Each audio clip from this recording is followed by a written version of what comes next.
Sana magandang araw para matuto. Welcome back sa YouTube channel natin. Ako po sa Architect Ed. Kanina, nag-guest ako sa unang hirit at diniscuss namin doon ang tungkol sa iba't ibang paraan para mapalamig ang bahay mo kahit walang aircon. At ang totoo, meron din akong video tungkol dito na mapapanood ninyo. Kung hindi nyo pa napapanood, pwede nyo panoorin dito. No? Pero, part 1 yun. No? Meron akong i-discuss na isang particular na element na may kakayahang palamigin yung bahay natin kahit wala tayong aircon. Ano yun? Tubig. Pag-usapan natin. Check this out. Isa namang magandang araw para matuto. Welcome back sa YouTube or sa Facebook page.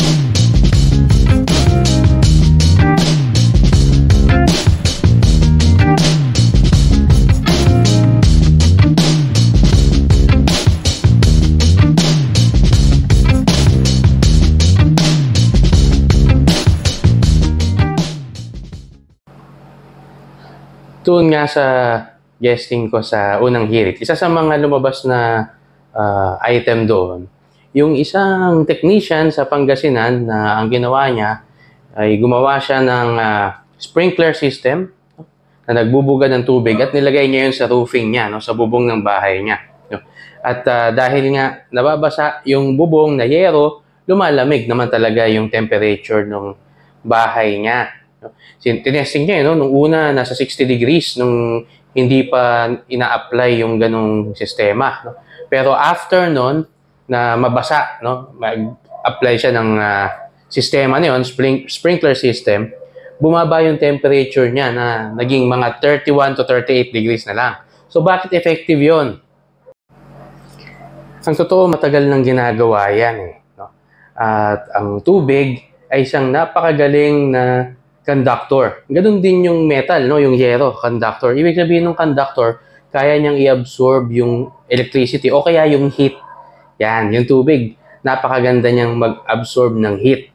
Ganun din yung yung lata o yung GI, no? O yung iron na roofing. Imagine, no? Dalawang magaling na conductor, no?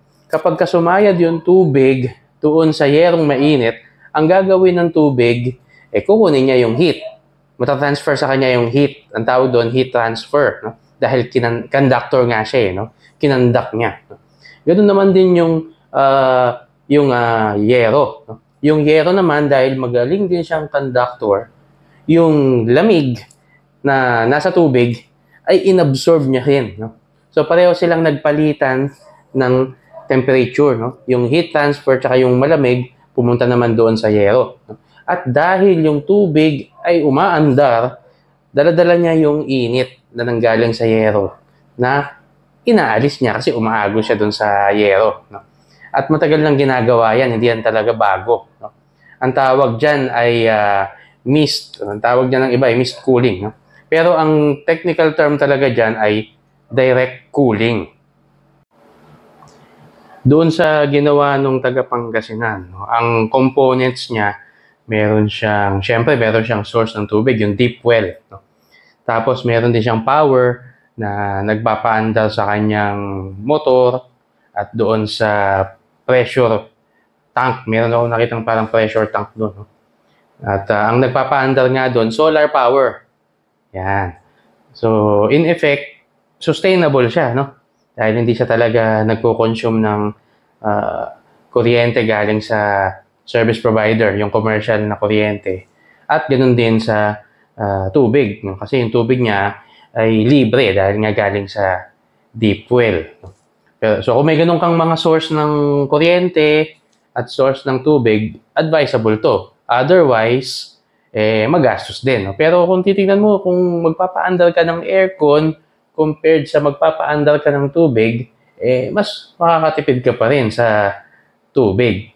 Pero merong mas simple na paraan sa paggamit ng tubig sa pagpapalamig ng bubong. Anong mga component naman nun? Ang isang paraan, hindi na kailangan ng pressurized na tubig, no? Kundi yung natural pressure ng tubig gripo. Kung maganda yung pressure, no, ng tubig gripo dyan sa lugar nyo. Tapos, tubo. No? yung mga tubo na bubutasin mo. No? Pag binutas mo yung tubo, hindi mo siya iwan ng nakabukas lang yung butas. No? Lalagyan mo siya ng screw, no? O kaya ay anumang pwedeng ipasok doon sa butas na yun. No? Para pag binuksan mo yung gripo at mayroong maganda-gandang pressure, sisirit ng maganda yung tubig. No? Hindi lang siya yung basta tutulo lang, no? Kundi sisirit siya. Bakit? Kasi nag-create ng pressure yung butas na medyo tinakpan mo ng screw, ng ulo ng screw. So may mga gumagawa niyan, may nakita rin ako sa YouTube na gumawa niyan. At yun, sa tingin ko, mas matipid na paraan yun, no? Pero dapat maganda yung pressure ng tubig dyan sa lugar nyo kung gusto mong gawin yon. Meron pang ibang ibang way para magamit natin yung method na ito, no, yung mist cooling o evaporative cooling, yung technical term niya, no. Paano? Parang ganito 'yan, no. Oh, yan. Yan. Yan. So, no, mist, no. Yan, hamog, no. Kapag kayong hangin ay nagkaroon ng mist, lumalamig, di ba? Nagkakaroon ng mas malamig na pakiramdam, no? So, paano natin may apply yung principle ng ganito, no? Yung spray ng tubig sa hangin para mas lumamig, no? Ano mga components nito? Sa misting system, no? Kagaya nito, ito yung components niya, no? Nandun yung source. Yung source ay yung tubig, diba? Yung storage, nandito yung tubig sa loob. Tapos, yung piping. Yung piping, syempre, yun yung, yan, sa case nitong bottle na to, yung straw. Tapos, yung straw na yun, sa loob nitong bottle, merong pressure na nare-release yung pressure na yun sa switch na to. So, ito yung nagsisilbing pressure niya. At pag in-apply yung pressure, lalabas siya doon sa nozzle. Ayan. So, nagkikreate siya ng mist o hamog. I-illustrate natin ngayon ito sa sistema, sa isang diagram na magagamit natin sa bahay natin. Sa diagram na ito, meron tayong ginawang dalawang sistema, yung basic tsaka yung pressurized. Yung basic, ito ay kung malakas yung pressure ng water source niyo, yung tinatawag natin na natural pressure, no? Walang ginagamit na pump. So, from the source, yung gripo, dadaan yan sa pipe, pagkatapos sa nozzles, no? Sa nozzles na nagkikreate ng mist o tiny droplets ng tubig na humahalo sa hangin. No? So, yun yung basic. No? Ano naman yung isa? Yung pressurized, no? Meron na tayong gagamitin na dekuryente o anumang mechanical or electric source na magpapaandar sa pressure tank, no? From the source, no, papunta siya sa pressure tank, kaandar yung pressure tank kapag nakasaksak siya sa power source, sa kuryente, no? So, dito sa pressurized, syempre, from the word pressurized, mas malakas yung binubuga niyang pressure, no? So, mas malakas yung PSI niya, more than 60 to 100 na mahigit na PSI siguro yan.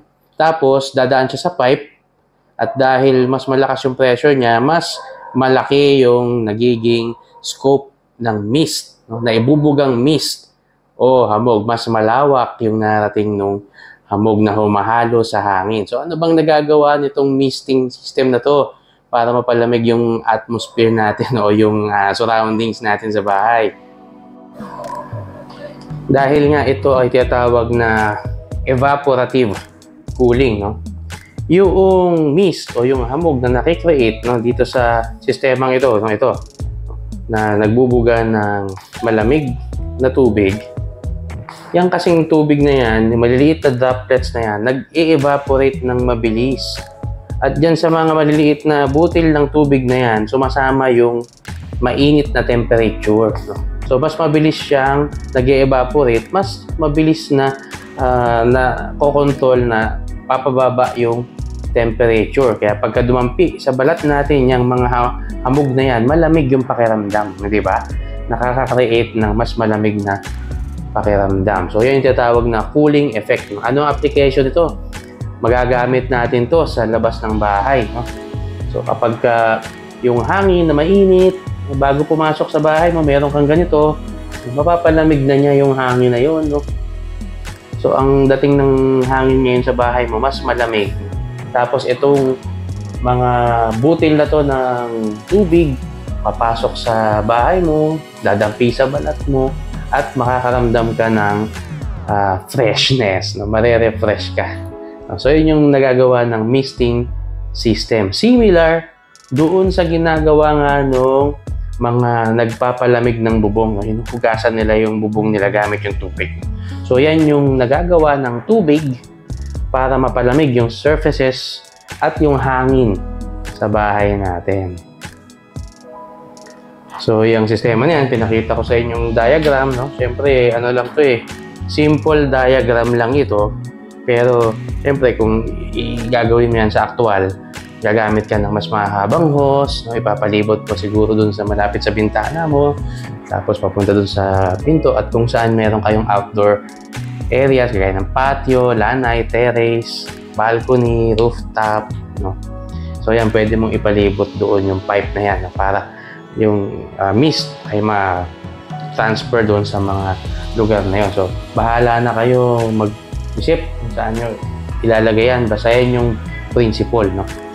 Evaporative cooling, tapos yung kanina naman, discuss natin direct cooling, no? Yung mayroong pipe na dinadaanan ng tubig, tapos mayroon ding nozzles na nagdidilig doon sa bubong. So, lahat ng yan ay paraan ng pagpapalamig ng bahay na hindi na tayo gagamit ng air conditioning system. Okay, so yan, no? Dalawa na method na pwedeng magamit natin yung tubig para mapalamig yung surroundings natin. Maraming salamat po. Sana natuto kayo at nakinabang dito sa mixing discussion natin. Hanggang sa muli. Maraming salamat po. Kita-kita po tayo ulit sa susunod. Ako po si Architect Ed. Bye!